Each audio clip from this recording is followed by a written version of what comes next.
The Chaser's War on Everything is rated M for a mature audience. It contains nudity, coarse language and adult themes.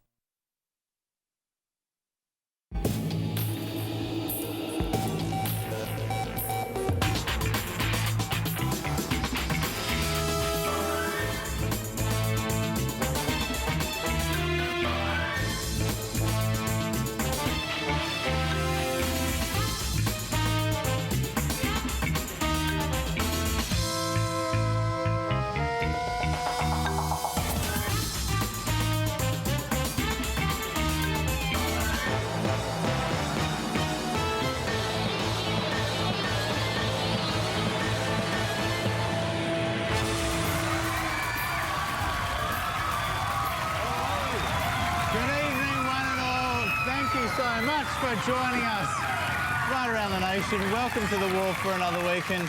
And Chris, look, no, seriously, it's the election, people. It's taken to week 3 of the election campaign and finally one of the candidates has got their penis out. I know, yes. In the week of the Arias, it wasn't Axel Whitehead who exposed himself this year, but rather a member of the Christian-based Family First Party who, this is absolutely true, he's been accused of taking pornographic photos of himself. Now, I think we've got the photos here. Just before we go on, we should warn you, though, to turn away for a few seconds if you are offended by the sight of Family First politicians.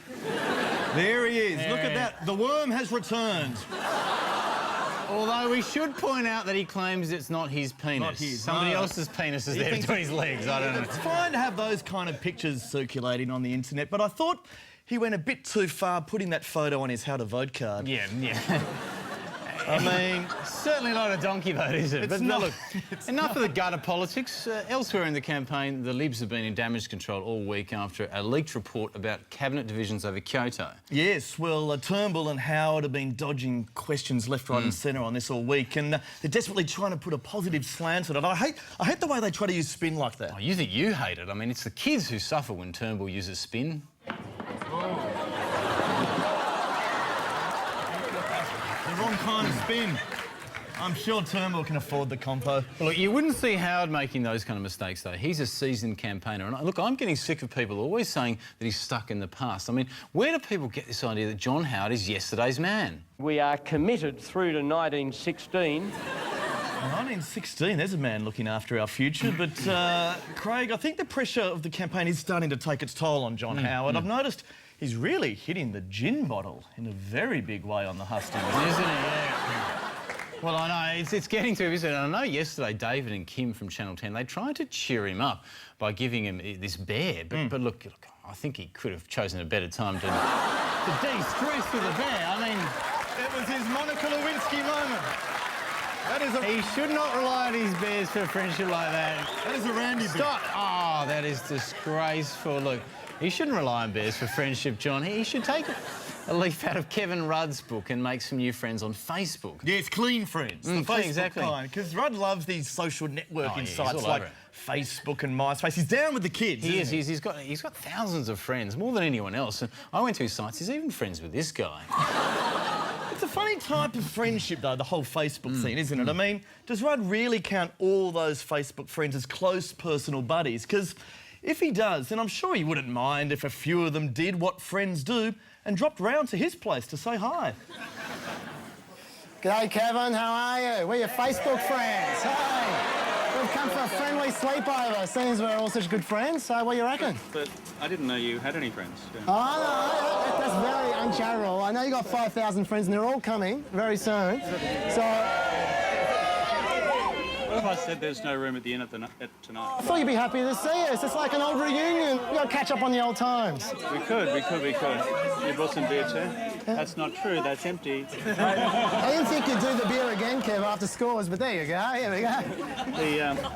Can I just say, I'd love it, but I've been on the road for 2 weeks, nearly, and I've got the kids waiting for me. That's what friends are for. Yeah, a friend needs a friend indeed, Kev. We want to help your I've got spirits. the kids waiting for me. So, next time. Kevin. Good night, all. Oh, Kevin. Very disappointed. Kevin! If you're going to be such a bad Facebook friend, I have to write on your wall, mate. Come on. Oh, come on. This is how the Facebook works. Ask Kevin, he'll tell you. Look, still on Labor, the ALP made a big promise this week to reform the Freedom of Information laws. Now, here's what they spelled out their policy as. We do need to ensure that matters that are merely embarrassing to government can be released. Embarrassing materials will be released. Now, that was the policy, and Craig, some were sceptical about that. But, sure enough, true to their word, Labor released some incredibly embarrassing material this week.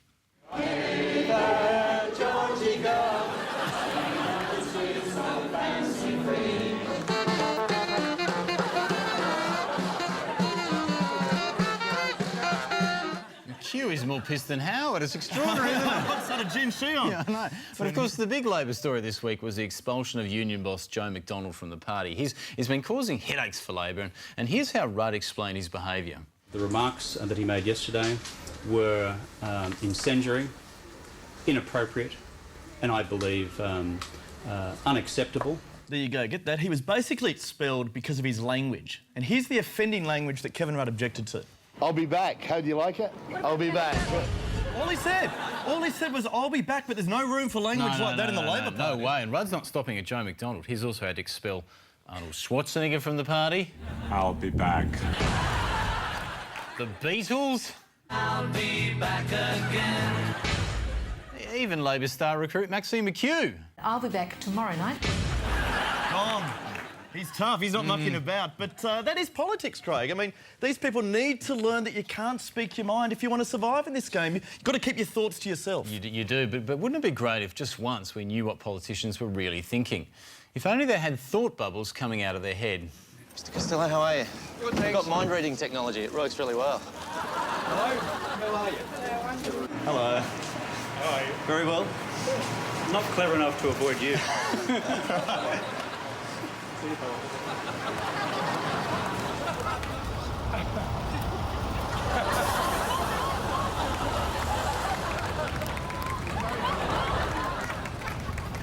Now I've got it. Now I've got it.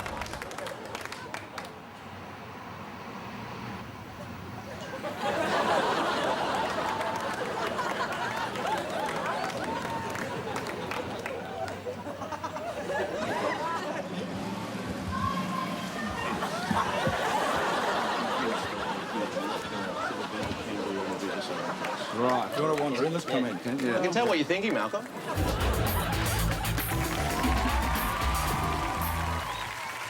The weather and the climate are making news. Severe flooding has killed at least 72 people. The evidence is now clear. The planet is being overwhelmed by celebrity documentaries. What we saw with Katrina, to me, is just prologue. I just think that the worst is yet to come. The UN estimates that by 2040 there could be as many as 10 million global warming docos narrated by famous people, including even this one. There is no bingo! But the fight against glib endorsements can be won. A rousing call to action. Narrated by Sean Penn, directed by Tim Robbins, who's married to Susan Sarandon, with a mandatory left-wing cameo from George Clooney, and generalized support from Robert Downey Jr. A convenient cause, now showing token support in cinema circles everywhere.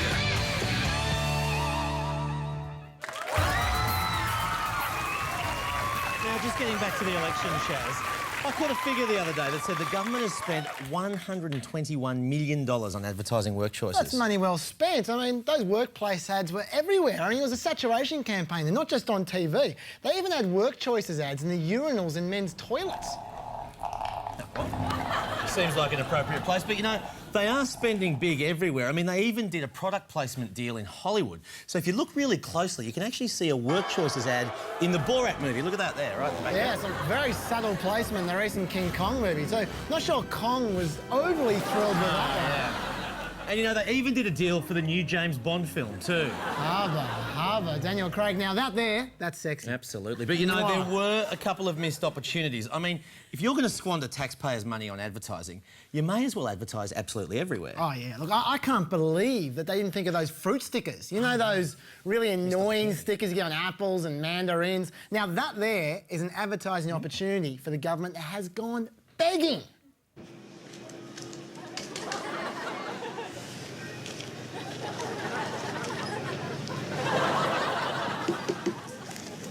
Hey, mate, how are you? Hey, so we just got Work Choices advertising, mate. We just got to put Work Choices on every piece of fruit in your store. There we go. Really? Yep. Do you mind, actually? Just you there. There we go. There we go. That's great. Thank you for that, sir. Thank you.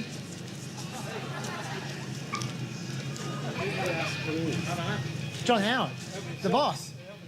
The big boy. Yeah, the last put something on my forehead, you know what happened to him? You're building.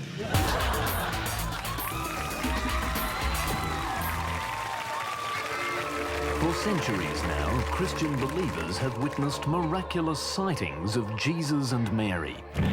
Many claimed to see an apparition of the Virgin at this Coogee fence post, while others have sworn they can make out the image of the Holy Mother in this sculpture by Michelangelo. Divine faces have been spotted everywhere, from grilled cheese sandwiches to suburban railway platforms. Now, the face of Jesus has popped up again at this public toilet block. I just went into the cubicle here and looked down into the bowl, and lo and behold, there was Jesus smiling up at me. Photos reveal a stain on the toilet bowl porcelain that bears a remarkable resemblance to the face of Christ. While one is always cautious about these kinds of phenomena, we shouldn't rule out the possibility that God is trying to talk to us through this poo stain. Pilgrims from around the world are queuing up to touch the holy skid mark. Yeah, I've made up these T-shirts just to sell to all the tourists here. I've got this one. I've sat on Christ's throne. This one too. Holy shit happened. So, you know, just bits and pieces of merchandise. The faithful are now asking for the toilet block to be declared a sacred site, not just because of the Jesus stain, but also because 2 cubicles down, they've now found a floater that bears an uncanny resemblance to Daryl Summers.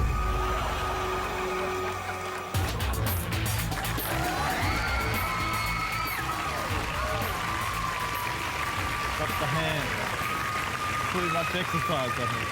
Now, Andrew, last week on the show, if I recall, you compared me to a fat camel. Yes, it was a fat, hairy camel, actually. Yeah, well, point taken. I think it is probably time I got a bit more fit.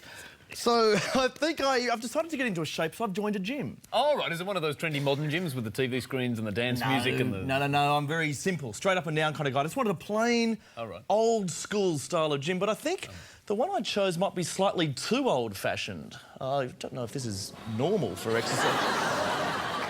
Need to update their equipment. Did the job?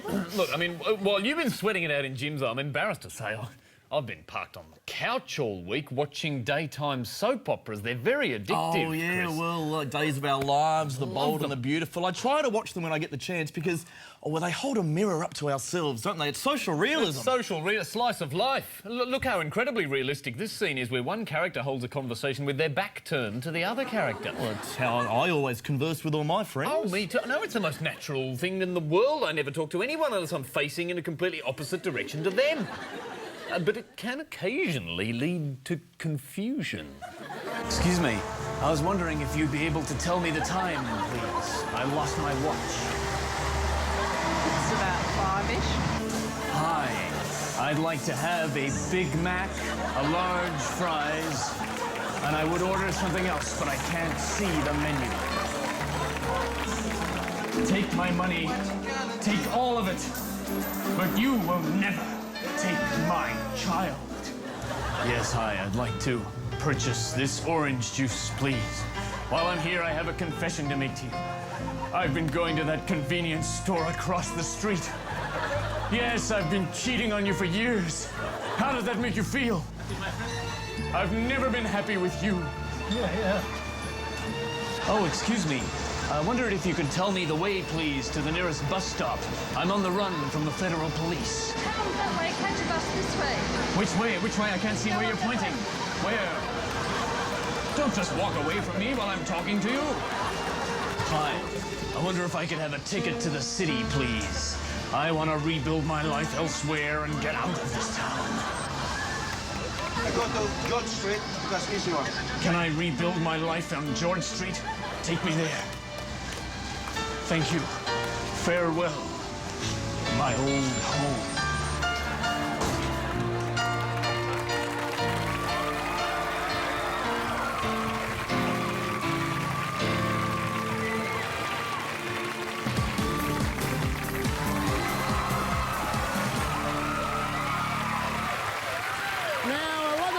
Promises have been made this week, but none bigger than the $4 billion that the Coalition has pledged to the nation's pensioners and retirees, which leads us to this week's topic, the grey vote. Yes, now in 2007, Australia's elderly are feeling the pinch.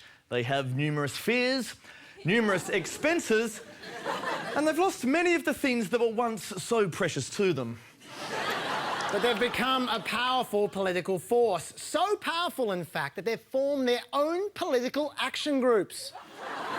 And this has led to a recent focus on retirement options.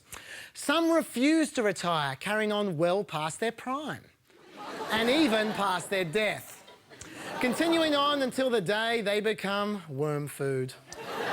Others do retire, but find it difficult to stay retired, while others opt for a career change in later life, leaving behind their old jobs for a new career they're much less suited to. Meanwhile, other senior citizens struggle on in the aged care sector. Now, the government's always looked after those in nursing homes, but they've now ended the practice of kerosene baths, labelling them outrageous, given the cost of petrol. Nursing home residents also, they're often cooped up, only allowed one walk a year, leaving many old people to try to stay young simply by dressing in young people's clothes. Senior citizens tend to vote for the Coalition because they're the only ones old enough to remember the last time Labor was in power. And this election, the Coalition has introduced several key initiatives to specifically target old people's interests, as well as promising $4 billion to subsidise pensioners' cost of living. That's the equivalent of about 8 billion nursing home meals. But in the end, the elderly are likely to vote for the people who most understand their predicament. The people who understand exactly what impending death feels like. And that's Selection Watch.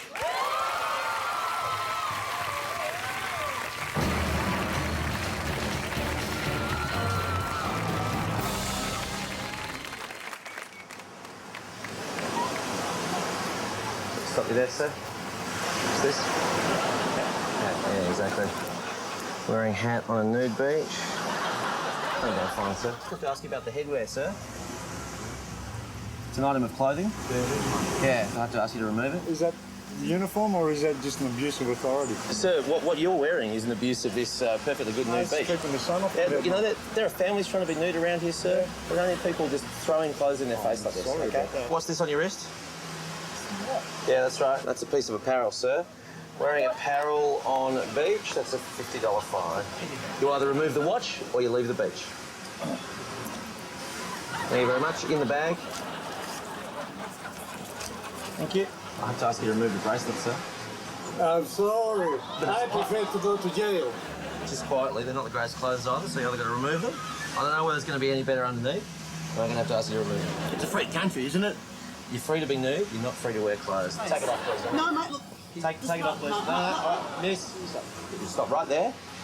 Wearing cap on nude beach. Don't go away, you've got to take the fine. Just stay right there. $20 fine, man. What? It's a $100 fine. $100? Absolutely. What, you prefer that I get skin cancer? Mate, look, it's a nude beach. Wearing clothes, $20 fine. That's it. Hey, hey. What's that, sir? Bathing suit. Bathing suit, that's right. That's what we call clothing, sir. Not permissible in this area. Have to ask you to remove it, sir. Now? Yeah. There we go.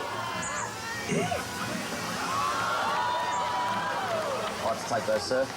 I'll be impounding these until you get back to a closed area. Thank you very much. Okay.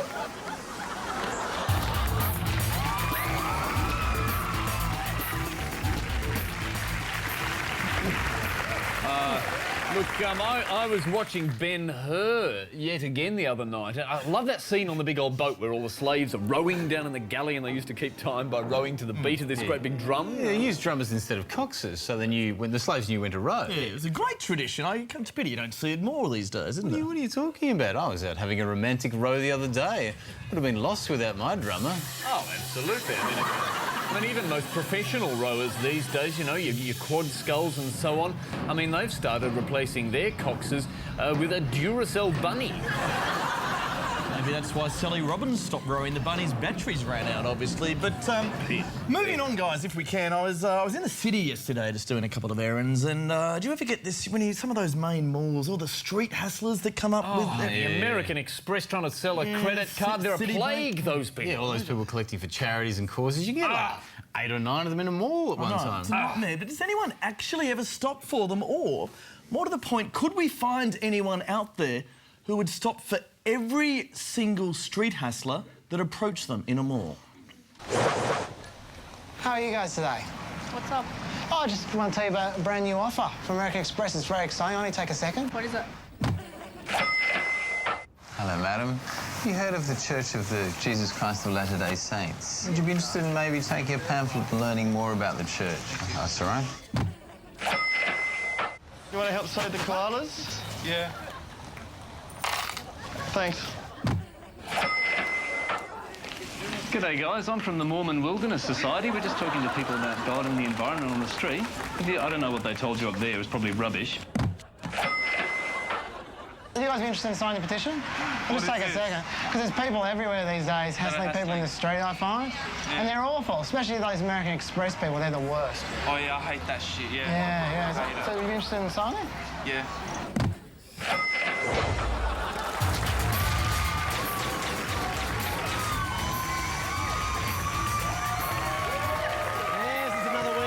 Giant stack of grievances to sort out, and the first one out of the gates, Craig, political advertising. Yeah, there's so much political junk mail during a campaign. Those government booklets that come to your house are so annoying. I mean, do we really need to be told about internet security again? Yeah, well, frankly, I think we do. I mean, we need to protect children from a lot of the explicit material that's out there on the web. I mean, imagine how kids would feel if they saw the latest celebrity sex video that's been leaked.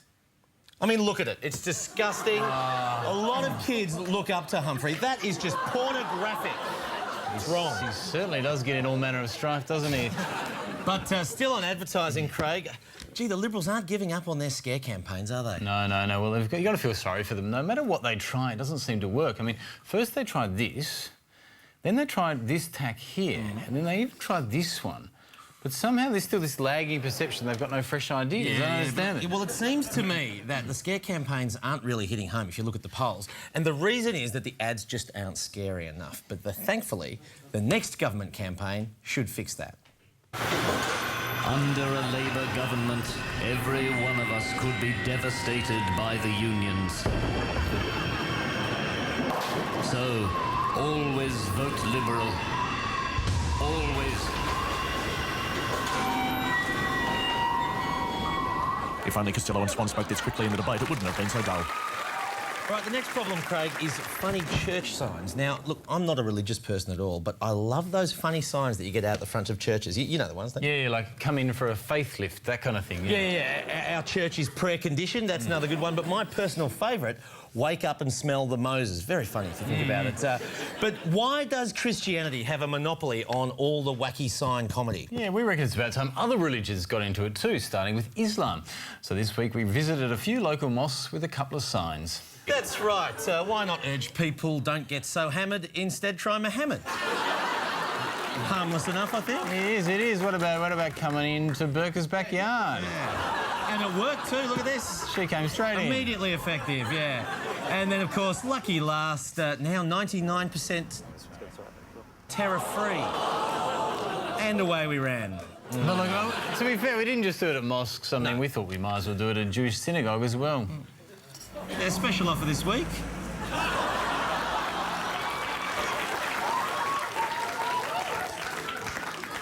All right, and the final problem this week is Julia Gillard. Yes, the fiery redhead of the Labor Party, and red in more ways than one, apparently, following allegations that she used to be a communist back in her student days. She's come out and denied she was ever a member of the Communist Party, but we do have evidence linking her to some suspicious communist figures. Ooh, that is very damning. But, you know, the denials still continue.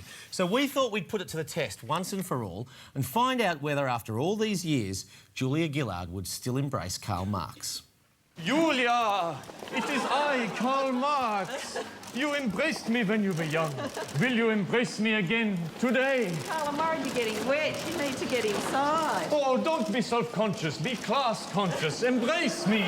Carl, what are you doing here? No one's told you you're dead. But my spirit lives on in you. You've become bourgeois like everybody else in the Labour Party. Auf Wiedersehen.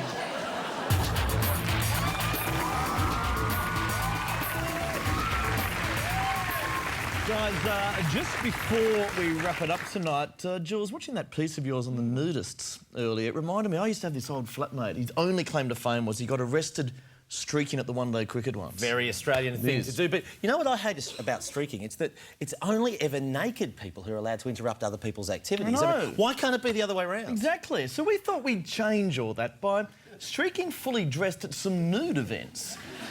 Starting with this Nudist Colony Sports Day. Yeah, and... Oh, that was a lot of fun. But as usual, the cops were spoiling it. They were on to us like hawks. And then we did it at this Spencer Tunick photo shoot. Yes, which went down much better. They barely even noticed us, actually. Actually, can we just go back to that nude volleyball game? The funny thing about that footage is that 3 nudists turned out to be Family First Party candidates. And on that revelation, we'll bid you good night. Just a reminder, if you're over 18 and haven't enrolled to vote yet, bad luck, you're too late because John Howard changed the rules. Good night. Good night. Good night.